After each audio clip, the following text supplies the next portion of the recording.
My name is Monk Rowe for the Phileas Jazz Archive at Hamilton College, and I'm very pleased to have a revisit with drummer Butch Miles. Thanks for joining me today. I'm very happy to be here, Monk. Thank you for asking me. So it was 25 years and 8 months since our last interview, and I kept do, I kept doing Wow. the math. It was at the Paradise Valley The- Jazz Party. Yeah, Yeah, I remember that was uh, Don and Sue Miller's a jazz party in right. Paradise Valley. Yeah. And I recall you came for your interview right after walking off an upbeat set of music, and you described yourself as a charter member of Elvin Jones' School of Perspiration. That's very true. That was my introductory line because I used to, shall we say, for the genteel crowd, I would perspire quite a bit. Yes. Um, I don't seem to do that much anymore because I don't seem to have much occasion to play that hard anymore. Okay. I was going to ask you about that, but first I wanted to. There's been this odd thing on my mind, sort of since that interview. You Uh, said early on when you were learning the drums and the music that was being played on the radio was, um, late 50s, early 60s rock and roll, and you didn't care for it that much because it went boom, whack, whack, boom, boom. So just to clear it up for me, was that boom, whack, whack, boom, boom, or boom, whack, whack, boom, boom? Actually, you're leaving out a whack. It was boom, whack, whack, boom, boom, whack.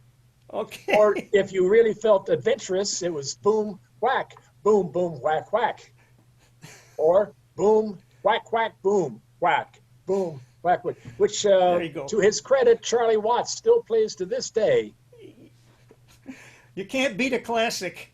No, no. I mean, there are some times when just the oldies and the goodies are the only thing that will really fit the bill, you know. Hmm. So you can't go wrong sometimes in just going boom, whack, boom, boom, whack. Okay. That's it. Be sure to tell your students that, will you? I usually do, but they forget it. I mean, they're off on more adventurous trips than I am. Yes. How you making out during this pandemic in the part of the country you're in? And I, do you stay mostly in or do you get out?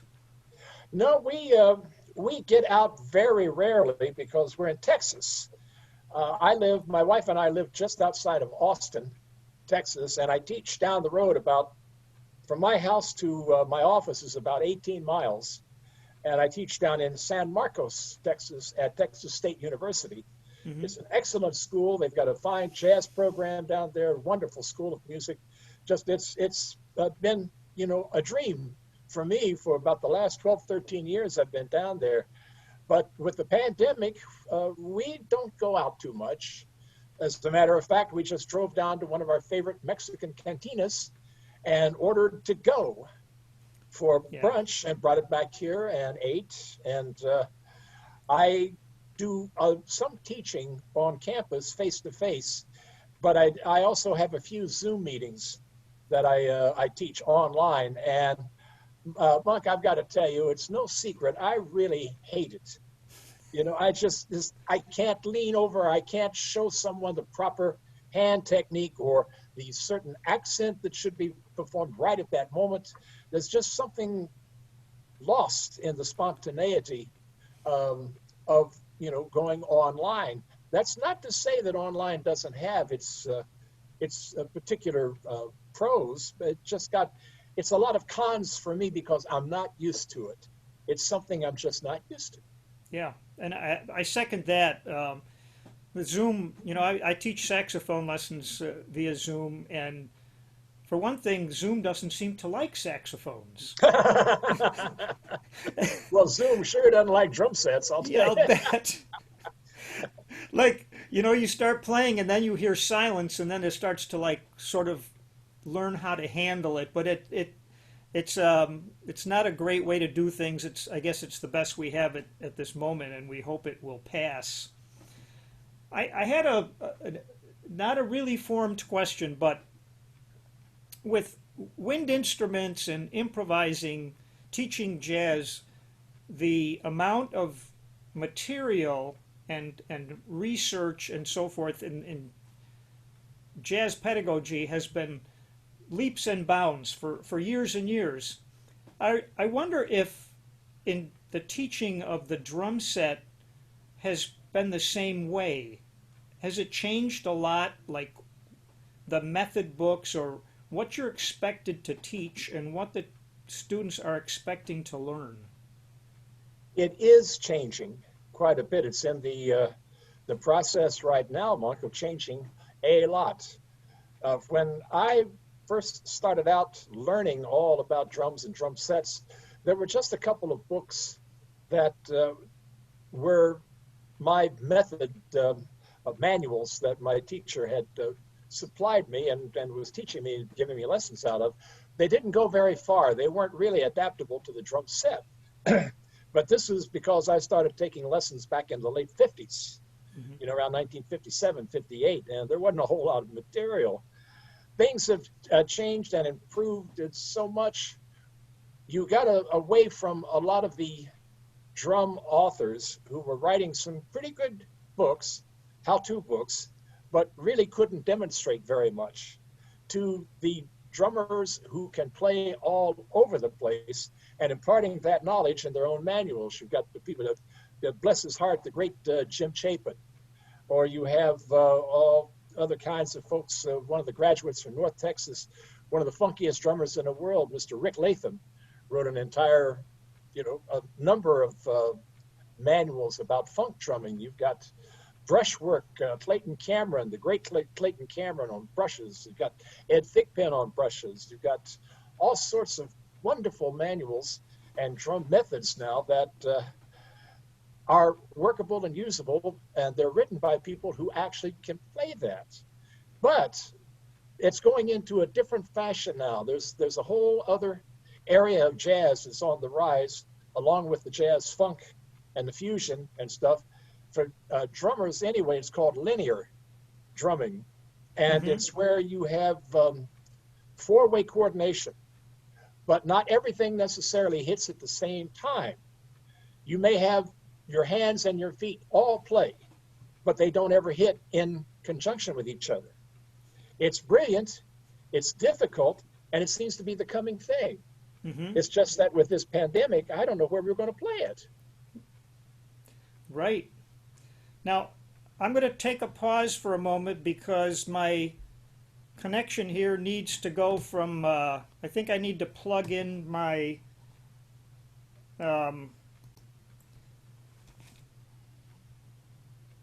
okay, we're back. So, the student that comes in and plays, the first thing they show you is the recreation of a Steve Smith drum solo or a Butch Miles drum solo, and you say, very impressive. And now? Well, the way that I like to try to teach my students with using some of these various methods is that I'll teach them the methods themselves, the techniques that are in there, because I'm a big believer in muscle memory, especially with drummers. If you play something and practice something over and over and over and over and over, you know exactly what I mean. Sooner or later, believe it or not, folks, the muscles will start to retain the memory of the motion that you're making.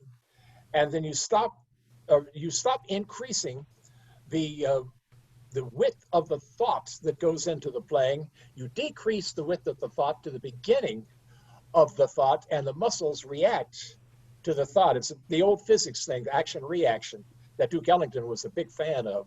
So I just took a page out of his book.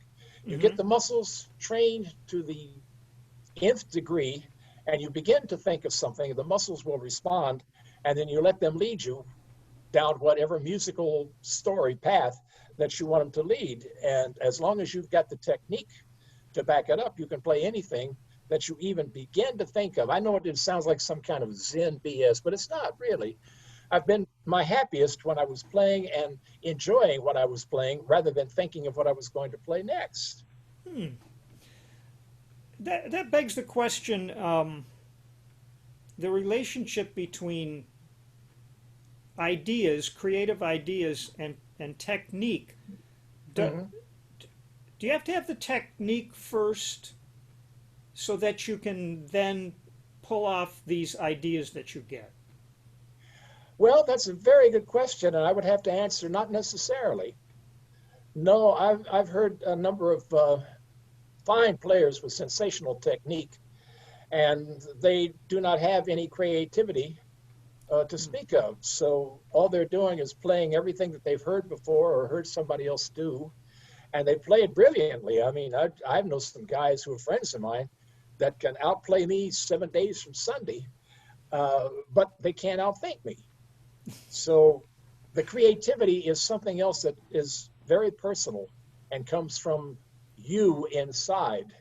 It also comes from listening, gathering information, hearing other musicians, wondering how they're doing that, wondering what would happen if you did that, wondering what would happen if you did that, but you did it this way, and trying to see how it would sound if you did it this way instead of that way. There's the creative section coming to spark. But in many instances, a lot of good technique is helpful. I'm not going to beat around the bush. In the musicians' terms for the lay people, you just got to have the chops, baby. Yeah. I'm going to write that one down. You got to have the chops, baby. I'll get a finder's fee on that one. Yeah. I'm going to make an assumption that there were a few people along the way who were non-drummers but imparted some how to play the drums wisdom to you. Is that a fair statement? Oh, yes. And who might they have been? Well, my first teacher was a gentleman back in Charleston, West Virginia by the name of Frank Thompson. I sing Frank's praises everywhere I have ever been because Frank didn't teach me a whole lot of the technique. He wasn't saying, okay, now here you're going to be going into a double paradiddle, and here are the specific drums that you hit within the specific time frame of this paradiddle in 4/4. However, if you change it to 3/4, here's your problem. We never got into that. We never did that. I fumbled around on most of that all by myself and made myself miserable a lot of the times. Frank somehow always showed me what would work in the simplest fashion, and then it was up to me to see if I could embellish it. The very first thing he ever taught me when I sat down behind a drum set was always let the band know where one is, one being the downbeat. If you get all cute and you're playing above your head and the band's head, they're going to get lost, and a musical train wreck on stage is not a pretty sight. Trust me. There's some stories I don't want to tell here. So. Oh, come on, you can tell us. Well, there was the time I sat in with the band, and they said, we're going to play Night in Tunisia. And I said, okay, great. Not knowing about the 4-bar break after the insert before each solo starts, I had only been taught about 2-bar breaks. So we get to the end of it, and I take a 2-bar break and come in on measure 3, big as life, while the soloist is still setting up his entrance. And to this day, I have never forgotten it. I made a big mistake, and I learned from it. Yeah. There's the secret. Okay. Did Basie ever like raise his eyebrows and give you a look that you interpreted as, no, I'm not going to do that again? No, he didn't. And that's a good question too. Basie had a series of signals that he would give to me. Raising the eyebrows was one. Raising the eyebrows meant to increase the volume or to get ready for the explosion. That's how that's how physical he would become on the bandstand.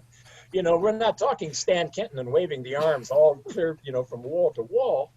Basie had a minimum of motion to give me direction.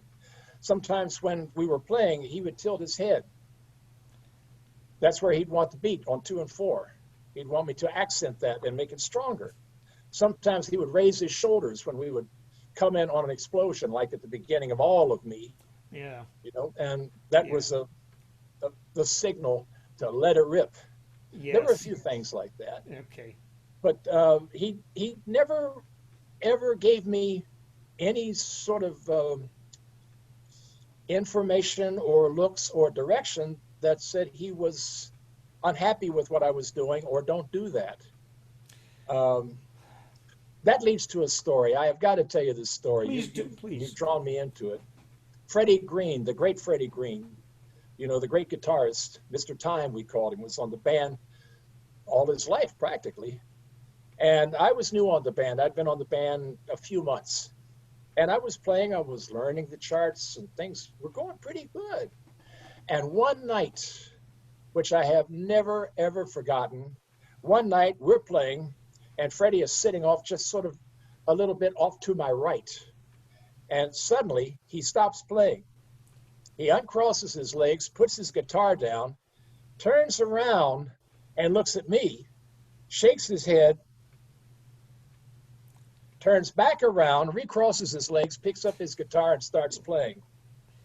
To this day, I have no idea what that was about, ever. That was his version of the Ray. Something was going on, and Freddie was just making a statement. Wow. Man, that's like, I mean, you could go to bed for the rest of your life and go, what was that, Freddie? What did I do? No. But I do have to admit, in all honesty, and I'm not going to name names, but I've talked with some of the other wonderful drummers that were in the band, and they were all subject to Freddie Green turning and looking at him at one point or another. And maybe with the exception of Harold Jones, I don't know, Harold never let anything get him down. With the exception of Jonesy, I think all of us are still worried about whatever the hell it was that Freddie meant. All this time, all these years, what did he mean? What was I doing? Oh my God! But I don't know what it meant, Mark. I have no idea. But it sure messed my mind up for a long time. Well, he was like, as you said, a constant. So did you find that he was, I'm not sure how to say this, who was the metronome in the band? Well, that was divided between Freddie and Basie. And that leads to another story. This welcome to story time with Uncle Butch, children. Freddie was so strong in that band, no microphone. He wasn't amplified in any way, but he was so strong. You could always hear him and always feel him when he was playing. Case in point, on any recording of Lil Darlin', primarily, basically, especially with me, Basie would play his intro and then sets up the tempo with ba ba ba da da, and Freddie comes in with that ba ba da ba ding, those 5 notes, and the band comes in ba da da da. Every single time, no matter what Basie played, Freddie set it up in a different tempo, and every single time, the band went with Freddie Green. Now, that's the story. I'm going to come to the real story. The first year I was on the band, we took a break over Christmas. In 1975, Christmas of 75, came back to work after New Year's, 1976. And is he that old? Yes, I am. And I noticed for like a couple of days, Freddie Green was nowhere to be found. I didn't see him. He wasn't on the job. So I went to ask Basie. I said, Chief, where's Green? And Count Basie said, oh, he's down in Florida playing some golf. He'll be back in a couple of days. And I thought about it for about 2 seconds, and then I heard Basie say very quietly, maybe now we'll play some of my tempos. Thank you Scouts for that. It's a true story. True story. That's great. It was Freddie Green. I was kind of wondering about that. Like, night after night, the band chooses Freddie, and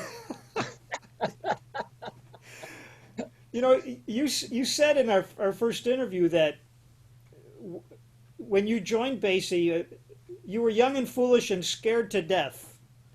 Yep. So I'm wondering if there were other times in your career, before or after Basie, that you found yourself in a situation that you were scared to death. Pretty much constantly. Whenever I've been in contact with great musicians, magnificent giants, I've always, secretly prayed that I wasn't going to make a fool of myself. If nothing else, at least I was going to keep the tempo, which is not an easy thing to do sometimes, especially if you're playing long charts, things that go on for 7, 8, 9, 10 minutes. Yeah. But I have been scared out of my gourd many a time. What about like playing behind Sinatra or Benny Goodman? Would those stand out as times like that? Well, I didn't play per se behind Frank. We did work with Frank Sinatra on a number of occasions. Okay. Frank had his own drummer, Irv Cotler, Oh, the great Irv Cotler. that's And I right. was able to hang out with Irv a little bit and actually met Sinatra. We had a little chat one night backstage, which was just delightful. So I was in the area. I could see what was happening, and that was great. It was scary enough being around there on Broadway. It was Count Basie, Frank Sinatra, and Ella Fitzgerald. And then we went out on a little tour in a couple of cities, same group. Then we went over to the Palladium, and we did a couple of weeks at the Palladium in London with Frank Sinatra, Sarah Vaughan, and Count Basie. Hmm. And then we did one which actually had me scared all up and down.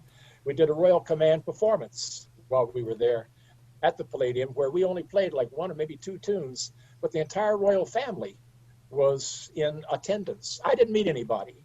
I wasn't one of the guys chosen to go, say, how do you do, Your Majesty, or any of that other kind of thing. But still, you're told where to look and where not to look. And of course, you look where you're not supposed to look because you can't help yourself. And you look up there, and I think John Lennon was right. He said, all you regular folks just applaud, royalty can just shake their jewelry. And you just see power, jewelry, and tradition and heritage. Hmm. You can't even see anybody's face, but they're there. So, Yeah. and you're sweating buckets. I mean, it's the royal family. Oh, so I was a nervous wreck. Now, Benny Goodman, I did play with Benny. I Hmm. did one gig with Benny, and I knew him off and on through the rest of his life, but we never worked together again. I was definitely on pins and needles because I knew of Benny's reputation, and it didn't turn out that way at all. He and I had some fun. I was told, play only brushes. Benny doesn't like sticks. Well, by the second number that night, Benny was looking at me and saying, sticks? Which sticks? So it helped an awful lot, Monk, that my very first hero of all time was Gene Krupa. Yeah. So I knew where Benny was going on some of those old tunes, and I'd go Yeah. there. So we got along musically wonderfully. And as I said, many years later, we had a small chat on the phone. Outside of that, I never worked for him again. Wow. But scared? Yes. Yes. But Yeah. we had a You, wonderful time musically, though. We had great fun. We yeah. actually traded some fours. I didn't think that was going to happen. Okay. Um, do you feel your playing has changed over the years, um, either out of necessity or out of choice? Yes, yes, and yes. It has changed over the years. Um, and some of it has been out of necessity because I had worked for the first 4.5 years where I, for want of a better phrase, made my bones.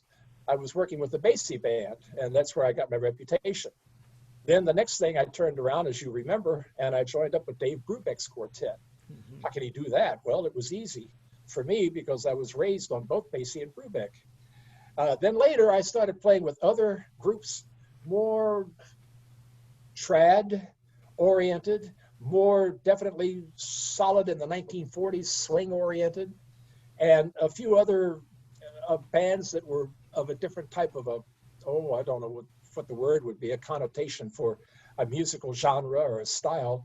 And I found that I just couldn't stay in one particular um, crevice, Hmm. musical crevice, as it were. I couldn't apply what I've always been playing to A when the band was playing, let's say, B.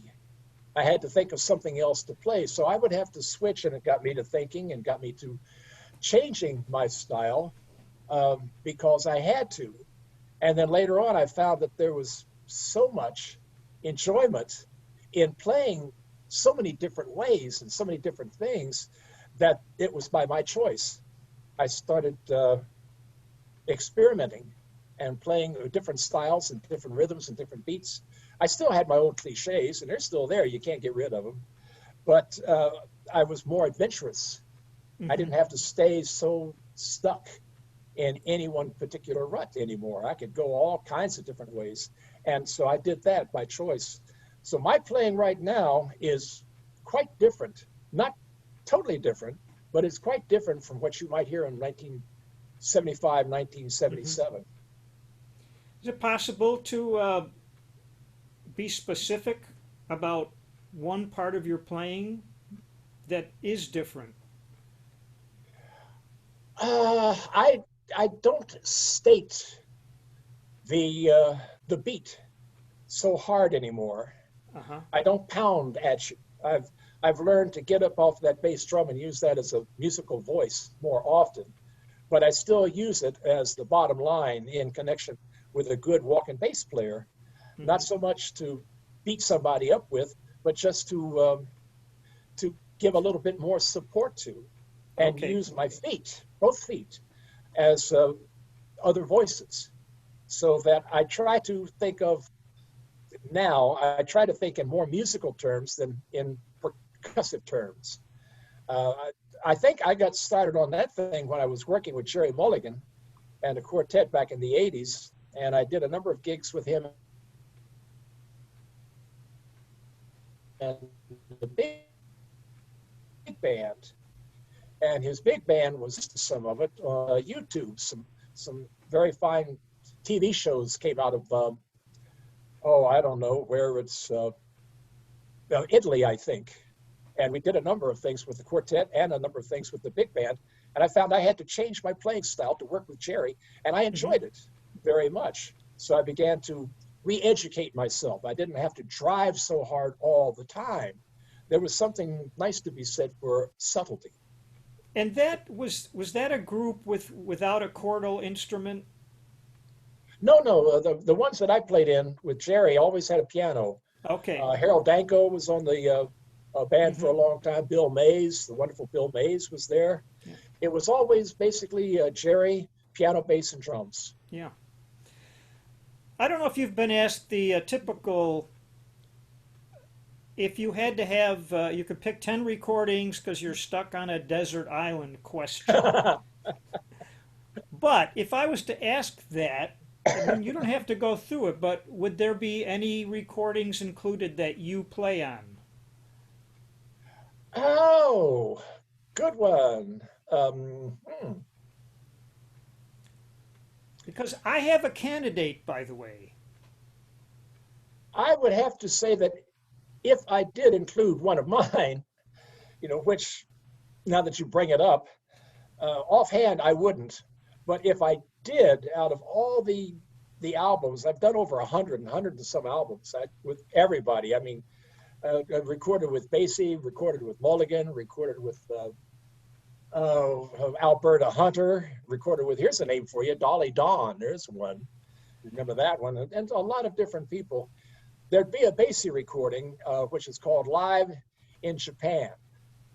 Oh. And we recorded that one, not the last one. That was recorded around 2007, I think, or 2006, but way before, when it was recorded back in 1978. The band was smoking hot, and I just had all of my, you know what, together, and we were a unit. It was glorious, and it was beautiful, and that would be the one. Other Okay. than that, it's a lot of stuff that I sometimes I can listen to, but I barely, Well, how did I play that? Oh, my. Oh, Dick Ivan, yeah. That was Dick so much Hyman fun. and yes. And Milt Now I Hinton, Milt Hinton, what a team! Irby Green, Bucky Bucky on that one. Pizzarelli, Yeah, Joe Temperley, Frank West, Joe Wilder, and Dick Hyman charts. And actually, this one I would have on my desert island list. that's a good one. I Yeah. have to tell you, I forgot about that, really. But that is a very good album, specifically because of the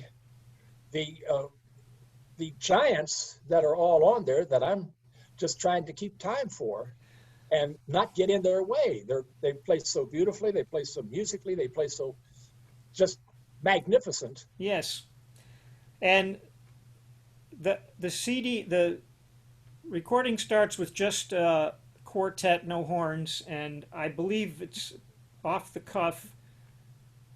And Dick Hyman sets up the tempo much like Basie would, and you come in, and all you're playing is the hi-hat and the stand. I mean, you'd have to get it. You probably don't remember it, but it makes such an impression on me because it's just such like a tick, tick, a tick, tick, and it's so hip, and you've got all this room to go into, and I just think it's like a drum lesson right there. Well, thank you very much. Thank you. It was, I remember now, Dick Hyman was so brilliant. He said, listen, fellas, I remember this. It's strangely enough, I don't know why, but I do. He looked at us before we started recording. He said, listen, fellas, I want to start off. We're going to make something up. It's going to be the lead off on the album. We'll make this up. He said, Butch, you and Milt have worked with Count Basie before. Yeah. He said, give me a Basie style tempo. And Bucky, you do your Freddie Green thing. So the rhythm section was all ready to go. And so we jumped in. We said, okay, here's what we're going to do. And then Dick started to jam over top of that. And then the rest of it, you know exactly what happened. Dick Hyman is such a gentleman that when the album was released, he sent all of us a note. And he said, me and Milt and Bucky, he said, because you set it up and you guys were the one who came up with the basic ideas, I'm giving you co-writing rights on this one so that you'll also get a little bit of extra change for all the albums that are sold because we were listed as co-writers. That's the type of, he's a gentleman. I can confirm that. I'm looking at it right now. From the Age of Swing, Hyman, Hinton, Pizzarelli, and Miles. That's It's awesome. some ideas, yep. Yeah. And because the maestro Hyman had suggested that we come up with some ideas for rhythm in a Basie style. Mm-hmm. Yeah. Well, you sure did. Thank you. Yeah, I've been waiting to ask you about that record because I know when you record so many things, sometimes you can't really remember them. It's like a day at work, right? Renaissance Records? Yes. Ah! Reference recording. Oh, reference recordings. Reference recordings. They were Recorded coming, at SUNY Purchase. yes, sir, up in White Plains. Yes. And Well, I think they had some new microphones, some omnidirectional microphones, I think, that they set up on the stage instead of having mics on each and every instrument, you know, and overhanging the drums and on the bass Yeah. and the snare stuff. Yeah. They had 1 or 2 or 3 microphones set up to catch the live effects of the auditorium, the theater that we were playing in. Yes. So the sound is different. Yes, they got it. So, I've had couple circumstances recently where I'll make a reference to a student. Let's say, I might say something like, you know that Weather Report Birdland wonderful recording, and they'll look at me like with this blank thing. I go, oh no, don't tell me. And I mean, I could understand it if it was, you know, the Lester Young recording, but I'm wondering if this has happened to you. Yes. The older I get, the more I teach. The younger the students and the more blank stares I get sometimes when I do exactly what you just did. I suggest a specific recording from 20, 30, 40, 50 years ago. And it's sort of like I might as well be talking about Fred Flintstone and his band, back in Bedrock. For whatever, they've got no idea. But then, in all fairness, Monk, they'll look at me and they'll talk about, have you heard the latest from so-and-so? And I don't have any idea who they're talking about. Right. So they impart knowledge to me and I impart knowledge to them, hopefully. Hopefully, yeah. But I like doing something like what you just said. Okay, let's take Weather Report and Birdland, and then let's take Buddy Rich's big band and Birdland, and you'll listen to the difference of what Peter Erskine, my old buddy Peter Erskine, is doing when he's playing with Weather Report as compared to what Buddy did with his own band. When they get into a certain section of Birdland, Buddy is wailing away, the walls are peeling paint, everything's on fire all around him, is just going like a rocket blast. Whereas when they get to the same type of section on Weather Report, Peter shifts into a shuffle rhythm. He doesn't continue over that straight ahead 8th note and straight ahead 16th. He goes into a shuffle with a big backbeat. And you compare both sections, both bands, both artists are magnificent. It's a different take. Yeah. And I like to listen to both. Yeah. I mean, let's be honest. Is there anything better than a good shuffle rhythm? Not really. Not really. A good shuffle, when it's right in the pocket is, oh man, I can't remember that you just gave me an idea, a thought. I was driving home one day many years ago, and I was listening to a light rock station, and I heard the beginning of what almost sounded like the beginning of Spirit in the Sky, but that wasn't the recording. But it was the band in the background went dum dum dum dum dum dum dum dum dum dum, just that, the bass player and the guitar player, and every once in a while someone would lean in and say mercy, and then it got in dun dun dun dun dun dun dun dun dun dun, and I nearly wrecked the car. I nearly drove into a telephone pole. It came in so strong, so clean, no extra little, anything like that. It just went right for the jugular. And I just jumped up and shouted, I'm driving the car. Oh. And it laid in that pocket with nothing else but a spectacular, straight ahead, kill your mother shuffle rhythm. Man. And to this day, I don't know who that was. Yeah, it's so fascinating. I've been obsessed with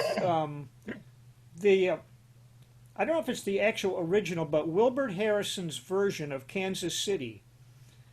If you listen to that, it's so perfect, and it just drives, and it's not. I can't even imagine the recording technology at that time, but there's something about it. There's a chunk, chunk, chunk, chunk. You can't even recognize the instrument. But I'm not sure where I'm going with this. But boy, when things work, they just are awesome. The greatest break on drums in rock and roll has been played all kinds of different ways and by all kinds of different people.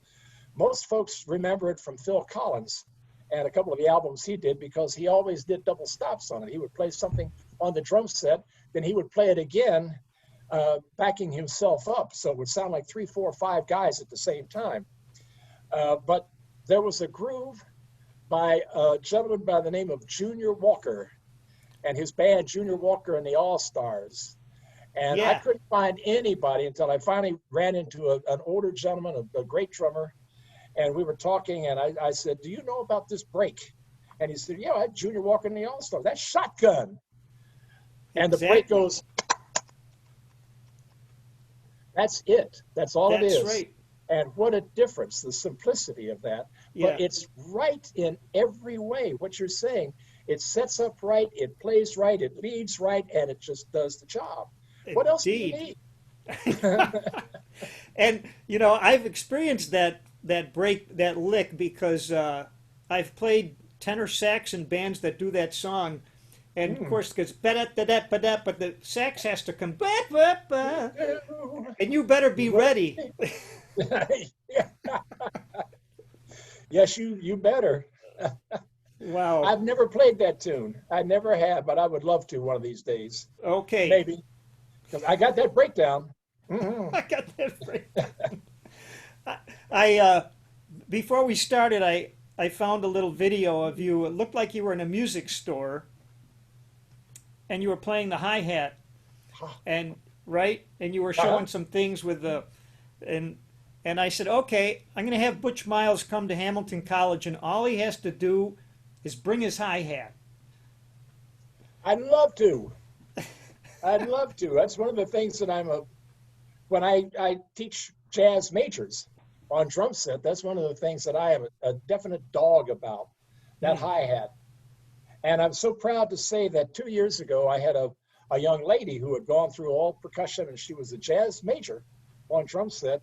And part of her master thesis and her recital, she had taken and written out and performed her own version of Max Roach's Papa Joe, otherwise subtitled, one for Papa and or Mr. Hi Hat, Oh. nothing but hi hat, just that, and did a wonderful job. Just great.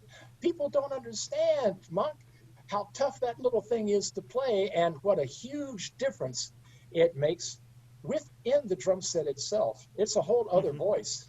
Yeah.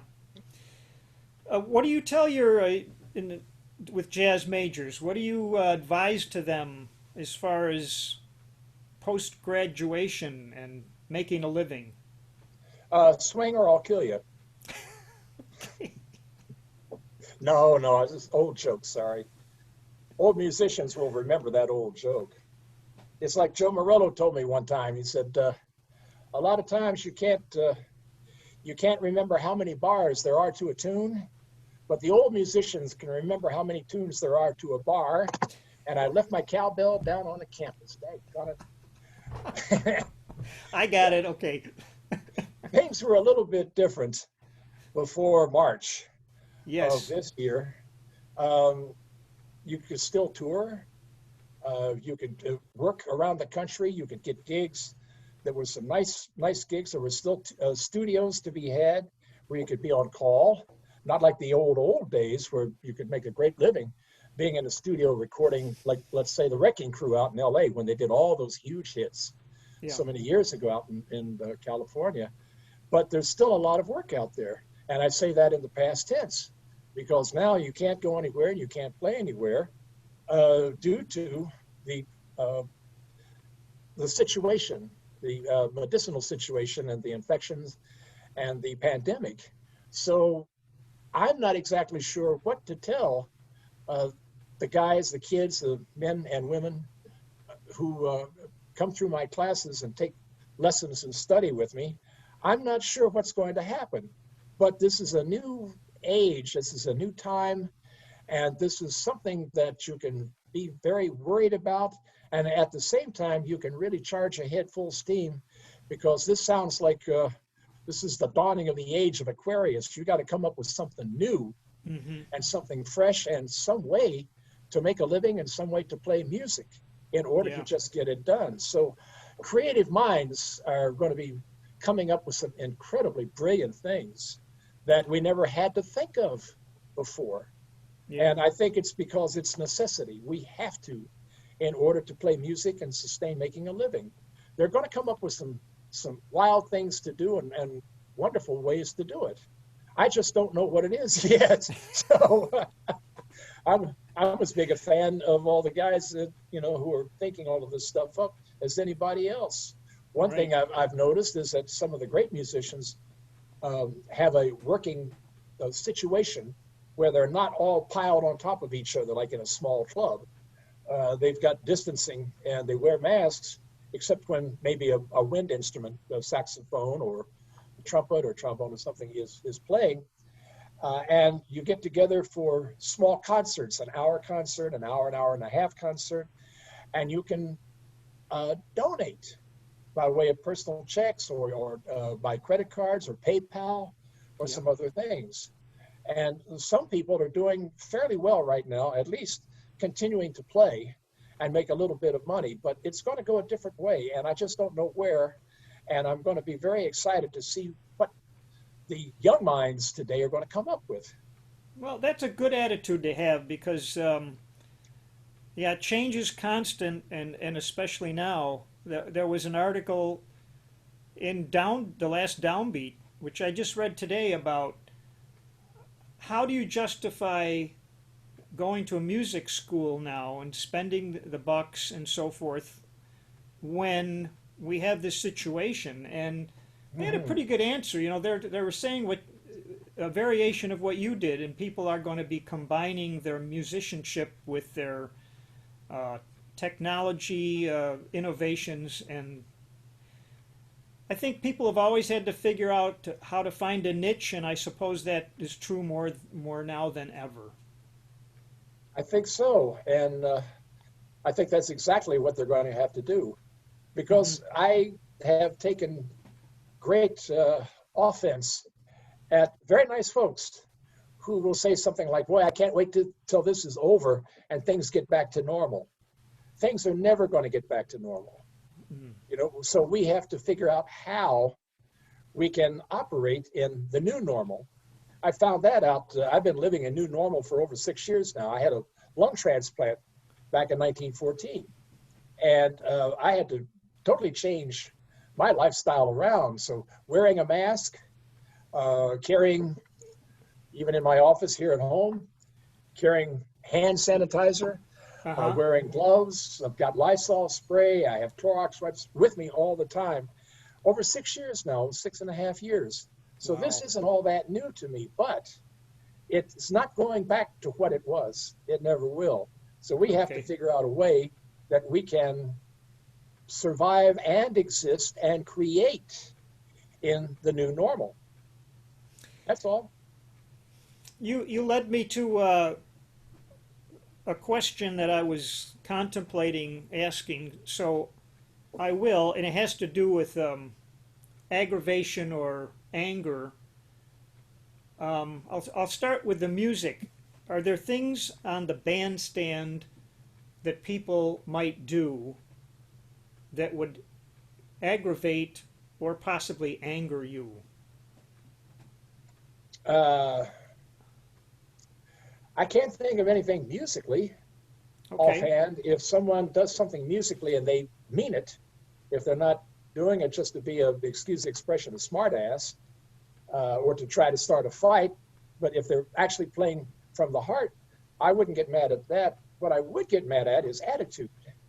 If you know that it's bad for the health, it's bad for everybody. You get up on the bandstand like we always used to do years ago, and the first thing you do is pull out a cigarette and light up. You know, I can't be around cigarettes in no way, shape, or form because of that transplant. So that would be a personal slap in my face. Don't do that. Why be so rude from time to time when just don't say anything at all? What's that old tune? If you can't say anything real nice, just don't talk at all is my advice. Yeah. There's a few things that you can comport yourself like a professional on a bandstand. When you get off the bandstand, you can go back behind a curtain and kick somebody's butt or get yours kicked too, or have a huge argument, as long as it's not on the bandstand. I have worked in the past, and I'm sure you have too, with gentlemen who were great musicians, and we just did not see eye to eye. Therefore, we did a very good job on the bandstand, but we didn't exactly hang out and go to lunch when we weren't working. But as long as we could make music, that was very, very important. And I try very hard myself not to badmouth or say something nasty about somebody off the bandstand. It's just that you don't talk about me, I won't talk about you. Do you have Thank you. Do you have the opportunity to try to hip your students to the kind of attitude and demeanor that they need to have to rise to the top of someone's drummer list beyond their playing ability? Every once in a while, I've been very fortunate enough to have some young students who have been extraordinary drummers. And I'd be lying if I said that I had to read them a riot act about how to comport themselves off stage.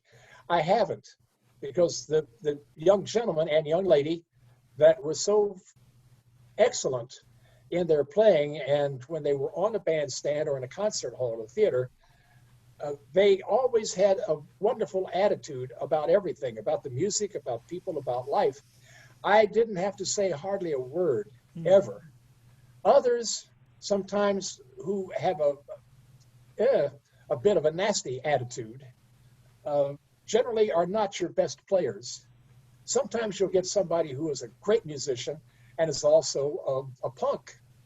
Okay, well, I just don't want to have too much to do with them. I'd rather listen to the music, but I don't want to hang around and, let's go out for dinner tomorrow night, or let's go to a movie. Or like, Buddy Rich once said, we'll go to a movie and hold sticks. Sticks. He really did say that. But there's very few people that I've found that have great intelligence and talent that are real crummy people. And I'm lucky that way.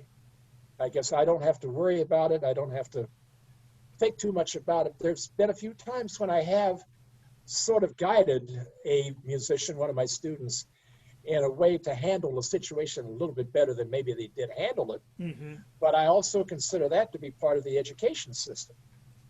That goes along with the drumming, music, and just life in general. You're here, this is university time. Welcome to the university. Now you start to think for yourself. Here's some rules, here's some regulations. You can either use these as guidelines or you don't have to. If you don't, I'll probably see you some other time, because you'll wind up dropping out and getting mad and going somewhere and doing something. But most of the time, the majority of the time, the people, these youngsters are really nice people. Mm-hmm. And I don't have to say hardly anything. Wow. Well, it sounds like you were, I know you were lucky to, playing with Basie and those folks, that you got life lessons from them. And now, our generation is the one it's our turn to pass them on, I guess you could say. Mm-hmm. It is. You're absolutely right about that. I learned so much, and I did so much growing up on that bus, and those one-nighters, and those stages, and gig after gig after gig, and meeting people, myriads of different folks from all walks of life who either loved the music or hated the music. It was okay, because it was just the experience. Mm-hmm. I did an awful lot of growing up, and that was my experience with the band. And I'm still growing. I find myself now thinking about things I did 30 years ago, and I realized I could have handled it better. Oh. Because now I've gone through a lot more than what I had before. Mm-hmm. I wasn't that savvy, or even that civilized early on. Let's face it, Mark, I was a smart ass. I'd get off the stage and someone would say something like, "Man, that was a great set." And I'd say, "Yeah, it was." Why would I do that? Because I was being, a smart ass. Uh-huh. Instead of saying thank you very much, which I do now. I appreciate someone likes my playing or someone likes the music. Thank you very much. I worked very hard to get to do that, and I'm glad that you can hear that. I'm glad I can do that for you. But I can really play, man. You ought to hear me play a shuffle. Oh man, Monk Rowe ain't heard nothing yet till I play my shuffle. No, I've only heard in my entire life two people that would say something that was outrageous and then back it up completely. And those two people were Buddy Rich and Muhammad Ali. Wow. Outside of that, you got to take everybody's pronouncements with a grain of salt. I took note of, in your first interview, you said a wonderful thing about Al Gray, because on the bandstand, especially when you first joined, he would Basie's playing an intro, and Al would would lean over and tell you what the tune was. And just that little bit of class obviously stayed with you. Well, thank you. But I, to this day, I'll never forget it. From the very first night I was on that band at the Happy Medium, upstairs at the Happy Medium in Chicago on North Rush Street with the Basie Band, January, I think it was the 29th, 1975. We did 2 shows that night. I had not rehearsed. I had not sat in. I hadn't done a thing. It was all pure sweat time. I was scared out of my gourd. And Al Gray would just lean forward and call out the number of the tune. I was fortunate that I knew some of them, but if he hadn't done that, I would have been lost in the forest somewhere. It would have been just awful. Oh, right. But I never forgot that. Never forgot that. Yeah. Well, this has been a marvelous revisiting with you, and I want to wrap up. I'm going to read something that you said about basically careers in music. And you said you have to stick in this business because it will kill you, it will just waste you away, and then turn around and make your life so marvelous. You can't believe you ever thought of a rainy day as anything else except sunshine and beautiful blue skies. Then maybe the next day you're back with clouds and thunderstorms. So, I'm glad you stuck with it. Well, I'll tell you, I'm, what am I now? This is, I'm 76 years old. I'll be 77 next July. I got one decent lung. My body is falling apart. My feet are all busted up. My hands hurt. I take a myriad of medicine. That's hard to say. Wow. I wonder if I can copyright that phrase, a myriad of medicine, every single day. I go to see the doctor a lot. And yet, I'm just thrilled to be here. I hear something that excites me. I see something that gives me pleasure. I'm looking over your shoulder and I can finally make it out. You got every day up there. You got a score to every day I have the blues, right? Yes, I do. I like that. That's very, very nice. Because every day I have the blues, good, bad, or indifferent. And I'm just very happy to be here. Because sometimes I get a chance to have an opportunity to enjoy a little chat with an old friend that I haven't seen for a long time, like Monk Rowe. Oh, well. So I'm very happy to be here. Just stick it out. Stick it out. All right. Well, I can't think of a better way to wrap up, Butch, and keep doing it. I'm going to keep doing it, and things may not get back to normal, but we'll have something better than right now, I'm sure. It'll be different, that's for sure. Yes, indeed. Okay. Well, thanks a lot. Mike, it's my pleasure. Thank you for the invitation. I appreciate it. Okay. I'm gonna pause our recording here, and we'll see you on the flip side. Okay. I'm filling everything out. I'm going to send this off to you pretty soon. Okay. Send that by email. All right. Very good. Thank you so much, Monk. This has been fun. All right. Me too.